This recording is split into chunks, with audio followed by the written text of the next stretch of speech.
تقدیر کا قاضی ہمیں بھی سوچنا چاہیے کہ کیا ہمارا معاشرہ اتنا بھانج ہو گیا ہے کہ ہمیں کوئی صالح افراد ہی نصیب نہیں ہوتے کہ ہم اوپر ان مناصب پر بھیجنے کے لیے جو ہے وہ ان کو ووٹ دیں، ان کو منتخب کریں۔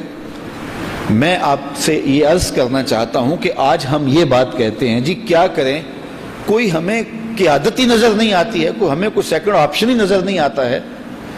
اللہ تعالیٰ جل شانہ کا یہ اصول ہے، جب قومیں اپنے اندر کو بدلتی ہیں تو اللہ ان پر رحمتوں کی چھتڑیاں تان دیتا ہے۔ جب بحیثیت قوم ہم تبدیل ہوں گے تو اللہ ہمیں راستے دے گا، بلکہ اللہ فرماتا ہے لَنَهْدِيَنَّهُمْ سُبُلَنَا، کہ پھر ہم راستہ نہیں کئی راستے کھول دیتے ہیں تمہارے لیے۔ تو جب ہم خود آمادہ نہیں ہوں گے اور اس بے یقینی اور تذبذب کی کیفیت میں ہوں گے تو پھر ہمارے ساتھ یہی ہوتا رہے گا۔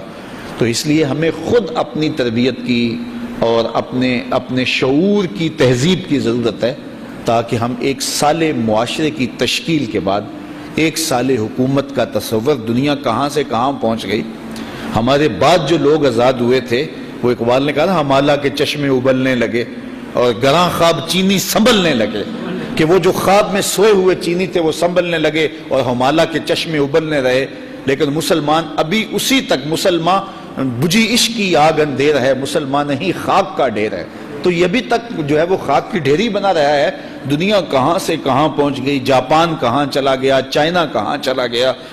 دنیا کے اندر جو ہے وہ جھونپڑیوں میں رہنے والے آج جو ہے وہ اقتصادی ترقیوں میں چھلانگیں لگا کے آگے بڑھ رہے ہیں، لیکن ہم وہاں کے وہاں 70 سال سے میں نوچا جا رہا ہے، میں توڑا جا رہا ہے۔ اور آج بھی ہم جو ہے وہ جس طرح یہ دیکھو 2 4 5 10 اگر سوسائٹیاں ہیں، اچھے انداز سے آپ لوگ زندگی گزار رہے ہیں، تو یہ ایک چند مثالیں ہیں۔ معاشرے کا 90% لوگ ان گلیوں میں رہتا ہے کہ آپ وہاں سے گزریں تو اتنا تعفن ہے کہ آپ کو ناک پر کپڑا رکھنا پڑے، اور وہاں وہ زندگی گزار رہے ہیں اور اسی زمین سے نکلتا ہوا گندا پانی پینے پہ مجبور ہے۔ یار ہمارا جو دیوالیہ پن جو ہے وہ مذہبی طور پہ ہوا تھا وہ تو ہوا تھا، ہمیں ایک انسانی زندگی جینے کا بھی حق اس ملک کے اندر نہیں ہے۔ تو اس لیے ہمیں اپنے شعور کی تہذیب کے ساتھ آگے بڑھنا ہوگا، اور اس کے لیے مجھے تو صرف میرے بارے پوچھا جانا ہے، یا میں آپ لوگوں تک کوئی بات پہنچا سکتا ہوں، یا جن لوگوں تک بات پہنچا سکتا ہوں، مجھے تو صرف اتنا سوال ہونا ہے۔ میں یہ سوچتا ہوں کہ میں ایک یا 10 20 لوگ اگر اپنی شعوری تہذیب کے ساتھ آگے بڑھے گے بھی تو پھر ہمارے سے کیا ہوگا؟ ایسا نہیں ہوتا۔ جب اندھیرا چھا جاتا ہے تو جگنو اپنی پیٹھ پہ لالٹین باندھ کے اکیلا ہی میدان میں آ جاتا ہے، وہ کہتا ہے میں اپنے حصے کا چراغاں تو کروں۔ تو ہمیں اپنے حصے کی روشنی ضرور پھیلانی چاہیے، باقی ہم سے اتنی پوچھ ہونی ہے جس کے ہم ذمہ دار ہیں۔ قو انفسکم واہلیکم نارا وقودھا الناس والحجارہ کلکم راعٍ وکلکم مسئول عن رعیتہ۔ اس لیے ہمارا وزن اس پلڑے میں ہونا چاہیے جو خیر کا پلڑا ہے، جو شر کا پلڑا نہیں ہے، اور ہم کبھی بھی کسی صورت کے اندر کسی گناہ کسی بدی کے معاون مددگار نہ بنے، نہ اپنے قول سے، نہ اپنے عمل سے، نہ اپنے رویے سے، اور نہ اپنی کسی ضرورت سے۔ بعض کا سمجھتے ہیں یہ ضرورت ہماری اجتماعی ہے، اس کے لیے ہم ایسے کر سکتے ہیں۔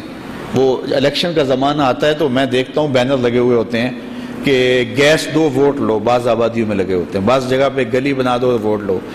تو میں کہتا ہوں کہ جو شخص اپنی ذاتی ضرورت کے لیے قیمے والے نان پہ ووٹ دیتا ہے، آج اگر وہ گیس کے بدلے میں ووٹ دے رہا ہے یا نالی یا گلی کے بدلے میں ووٹ دے رہا ہے، تو یہ بھی تو اس ضرورت کے بدلے کے اندر اپنی ضمیر کی آواز بیچ رہا ہے نا۔